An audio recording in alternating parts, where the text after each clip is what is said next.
Okay, welcome Edupedia World students. Welcome to the Introduction to Advertising Module 3. And in this one we are going to really sort of get going on how to actually put together a good advertisement. There is actually a scientific way of doing this, and on a personal level this was a big relief to me, because when I first sort of made the decision to become good at advertising and learn about advertising, I always felt that there needed to be more creativity than anything else. Inspiration. You think about something catchy, something imaginative, and then you put it in, and that's what constitutes a good advertisement. And while there are still, of course, merits and a necessity to have creativity and innovation with what you do, there is a scientific approach, and in this module we're going to begin that approach, where you put together and you learn and you know how to put together an advertisement that is effective, responsive, and of course you get results from it. Now, in the last module we spoke about the mindsets, about taking full responsibility, understanding the wants, needs, frustrations, fears, and desires of your target audience. We said that all your advertising must trigger an action or a response, that you need to test your advertising regularly and often, integrate it with other media, understand and accept that some ads simply will not work, and then to measure your results and understand your numbers. So really we've come a long way since this famous saying, which sort of dominated advertising and marketing mentality for many, many years, from John Wanamaker, who actually was the first retailer to put an ad in a newspaper and run a full page ad a few years later. And he was famous for saying, half the money I spend on advertising is wasted. Trouble is, I don't know which half. And we just do not have to worry about things like this, particularly when we adopt the advertising mindsets. So we just want to make sure that you downloaded the marketing bullets, Benzovinger bullets, as did you the success bullets as well, because these are very, very important. It's so vital that you continue this just to sort of complement what you learn here. So again, I know it must have been a bit surprising to a few people when in the last module I quoted Eben Pagan, who said, expect 80%, a whole 80% of your advertising efforts to not necessarily work. And what Eben said, and I want to really go deep in this in a way where you can understand this, he said, we're not trying to win a coin flip with our advertising and our marketing, we are drilling for oil. And when you think about a coin flip, and you just have to look here, this is a football game, an American football game, where the referee has thrown the coin up, and just look at the faces of the players, because particularly in sport, when you talk about flipping a coin, there is just so much hinging on it, and of course there's a massive chance as well. So what we see here is a cricket test match that took place in 2015 between England and Pakistan. In the image we've got the England captain Alistair Cook and the Pakistani skipper Misbah-ul-Haq. And this was actually quite a really interesting example of how a coin flip can really sort of lay the foundation for something. This was on the first test, okay? And England lost the test but tied that particular, first match. However, for the second test, Pakistan won the flip of the coin and they won that test. And then in the third test, the same thing happened. So Alistair Cook lost all 3 coin flips. And you can actually see Misbah-ul-Haq actually sort of found it quite funny. I know Alistair Cook didn't. The fact that England couldn't win a coin flip. So when you hear Eben saying we're not trying to win a coin flip with our advertising and our marketing, we are drilling for oil, these are the reasons why it can just be so unbelievably unpredictable. Alright, if you are sort of having that flip of a coin attitude and mentality towards your advertising. And just look at the players there, they know the difference between sort of winning and losing a football game is by somebody else throwing a coin up in the air and it falling to them in their favor. And where we sort of sometimes can look at examples of this sort of coin flip lottery getting very, very fragile was in a very sad story that happened many years ago, but it's become a bit of a legend. The gentleman you're looking at in the photo, both are the same person. One on the right, of course, is the man Tommy Alsop as a younger man, and on the left you see him in modern day. And Tommy Alsop was a guitarist, and he played in Buddy Holly's band, and Buddy Holly is obviously a legendary rock and roller. And you can see Tommy there standing to the right with the guitar, and underneath the clock, the person standing underneath the clock was a Californian by the name of Ritchie Valens. There was a movie made about him called La Bamba, and Ritchie was just a very, very talented singer, unbelievably popular. And that particular scene was taken at the Winter Dance Party in February of 1959. Now stay with me on this. Due to some really bad conditions in the tour bus and some sickness going on as well, Ritchie and Tommy flipped a coin to see who would get into the plane and who would travel by bus. Ritchie won the coin flip and went into the plane, and as you can see what happened, the plane crashed, killing not only Ritchie but Buddy Holly as well, and Mr. Richardson, known as the Big Bopper. It's very much the occasion is known as the day the music died because of these three incredibly talented musicians who died. And in the case of Ritchie Valens, it all boiled down to a flip of a coin. So I really want to sort of underline this and make you understand that when Eben says we are not trying to win a coin flip with our advertising, I want you to see the real sort of fragile nature of approaching your advertising and spending money that way. He says we are drilling for oil. We don't want to be in a position where the success or the failure of your business and your marketing and your company finances all depend on how a coin will land. We want to drill for oil. And when you even just look at that image there, you really just take a look at it and you see that drilling for oil there. You can see how sort of strategic it looks, how some machines have been put in place to that. When I went online and I looked about how to drill an oil well, a few things really stood out to me. Number one, they said it was a massive project that requires multiple teams of workers and very deep pockets. But they say money and manpower aren't enough. Before you begin, you need to fill out permits and proposals, conduct serious research. Okay, so you've just got to really understand what you're doing before you start drilling for oil. And then I loved this image here because, it just shows all the sort of complexity, everything that needs to be in place in order to effectively drill for oil. So when Eben says that, you can often expect 80% of your marketing and your advertising not to work, it's just because of the whole complexity of what you're trying to do, what you're trying to put together.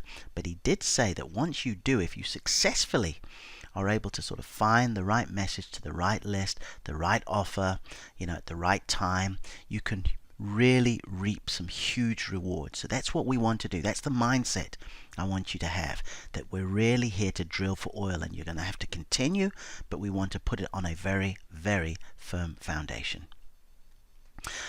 So when it comes to advertising, I like to look at a checklist that's the order of importance, and this is a really important one for you to know and learn and understand, because it surprised me when I first sort of heard it and learnt about it, but it is 100% correct. And when we look at advertising and the success that we're going to have, this is the order of importance. The most important thing is the list. The next is the offer. And then the third is the copy. So here we are with this introduction to advertising, which involves, of course, writing and putting together some adverts with some great copy. But I'm here to tell you that the most important thing in all of this is the list. The next is the offer to that list. And then the third is to the copy. Now, when we sort of begin to break it down a little bit more and we say a list, it doesn't necessarily mean to your database that you have, although of course that is a very valuable asset for you to have. What we're saying more with the list is who you are targeting And this is why so often you see in local magazines and newspapers an advert that's probably totally inappropriate for the audience that read or go through that magazine. So the most important thing is who you're targeting, and I suppose where you are targeting them as well. Next is what you are offering. What are you selling? What are you putting in front of them? And then what you say, how you say it, including why you, why your product, why your service, why your program, why you above any other choice that they have. So please stay really, really in tune with this. The most important thing is the list. Who you are putting this in front of and where, what platform you're putting it in front of, the offer, what you are selling to them, what you are promoting, what you are providing for them, and then the next, the copy. So if you get what you want to advertise in front of the right people, you can actually get away with some lukewarm copy. So next we talk about crafting the advertisement. Okay, you've bought some space, you've decided to put it online, you've got a flyer you want to put as an insert or things like that, and the image we're looking at is one of the true legends of advertising and marketing. His name was Eugene Schwartz, no longer with us, Gene Schwartz, and he wrote a fantastic book that many believe to be the greatest book ever written on advertising, called Breakthrough Advertising. And what Gene Schwartz used to say was, you need to construct your advert. Okay, great advertising is not written. I once heard him say, he says, it is constructed. It's not written, it is constructed. So when we talk about constructing your advertisement, right, we want to go with the AIDA acronym, which stands for attention, interest, desire, and action. Okay, we want to grab attention, we want to grab interest, we want the person reading it to desire, want to have what we're offering, and then take action. And what I'd like to sort of really put in front of you is something that Dan Kennedy, I heard him first speak about, and he called it the greased chute. The greased chute. And when we look at the attention, interest, desire, action as a sort of visual, I like to look at something that Dan Kennedy, the terrific marketing teacher, describes as a greased chute. Okay, so you're actually looking at something that goes from the left-hand side down to the right. You can see it from top to bottom. And in very many ways, when we're talking about AIDA, the attention, interest, desire, action, you see it moves, it transitions from one thing to another. First you get their attention, next you get their interest, their desire, and then you get them to take action. And legendary marketer Drayton Bird says that you want to keep your prospect nodding in agreement. They're just sort of agreeing with what you're saying, they're understanding, particularly if you're making reference to situations that they find themselves in. Attention, interest, desire, and action. Or as this man says, keep turning the page. Now, for those of you who don't recognize him, he is the late and truly great Sir Alec Guinness, who came to sort of real worldwide international fame with everybody. He was already a very accomplished actor, but when he took the role of Obi-Wan Kenobi in the Star Wars, the original Star Wars trilogy, it really did catapult him forward. And there was a really revealing interview that Sir Alec did in the late 1970s, where he was asked, you've done so many sort of roles that are so distant from the Star Wars kind of role. What made you take that on?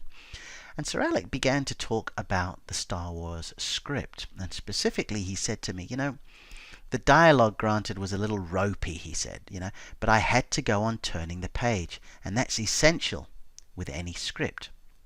You have to know what happened next, or what's going to be said next. He says, I kept reading and I said, I like this. So if we look at Sir Alec's own journey here, first it was the attention, then the interest, then the desire, and then the action. And so if we were to find an analogy between yourself, your prospect, and Sir Alec Guinness, he said when he was looking at this script, trying to decide whether to go for it, he said he kept reading and said, I like this. And we want your prospect to keep reading your ad until they say, I want this. So we want to move the prospect through our ad from attention on that greased chute all the way through to action. We want to really move them. We want it to be a nice transition. And in the case of Sir Alec Guinness, his attention, was gathered by this man here, George Lucas.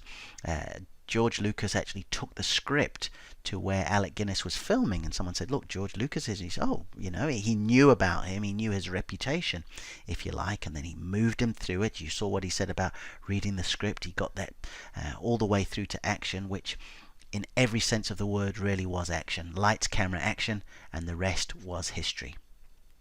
So you and I, with our advertising, what we've got to do, the way we get attention, because we can't have Hollywood blockbuster directors saying to people, buy this person's ad, we use a headline, which is the single most important and significant part of any advertisement. And remember this with the grease chute, we're sort of moving them down, okay? So we just want to move them from top to bottom, right? And the headline is at the top of the grease chute. So when we look at it this way, we've got the attention is the headline. And then we want to move from interest through to desire through to action. AIDA, attention, interest, desire, action. Now, we are going to move on to the next module, but let me explain why we're going to keep this one relatively short, because there's some actual headline homework for you, okay? So before we get into the next module where we're going to go over the rest of the acronym, I want you to go to www.muchamarapa.com/headlines.